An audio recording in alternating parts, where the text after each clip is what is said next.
Pour moi, la meilleure façon de situer le vrai risque antisémite n'est pas globalement la fixation sur telle ou telle citation, mais la fréquence de l'occurrence du thème juif dans le discours des gens. C'est-à-dire qu'un type qui vous dit tout le temps qu'il veut défendre les juifs me fera aussi peur qu'un type qui dit toujours que les juifs sont malfaisants.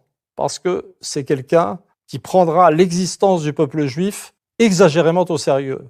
Et je me sentirais personnellement beaucoup plus en sécurité avec quelqu'un qui simplement ne pense jamais aux juifs. Et en ce sens, toutes les déclarations de droite ou venant du Rassemblement national, tout d'un coup complètement obsédées par l'antisémitisme, me paraissent, alors là je parle en tant que d'origine juive, beaucoup plus inquiétantes que les 2 ou 3 âneries antisémites qui sont sortis à LFI à un certain moment de troubles liés aux événements de Gaza. C'est-à-dire que la conversion antisémite de toute la droite française est, pour moi, hyper bizarre. Parce que c'était les milieux qui étaient antisémites, traditionnellement, historiquement. Et donc, je reconnais tout à fait la menace d'un retour de l'antisémitisme. Je connais, j'ai écrit dessus d'ailleurs, l'antisémitisme dans les banlieues françaises. Mais je suis, en fait, beaucoup plus inquiet de l'émergence ou du retour de la question juive dans des partis qui risquent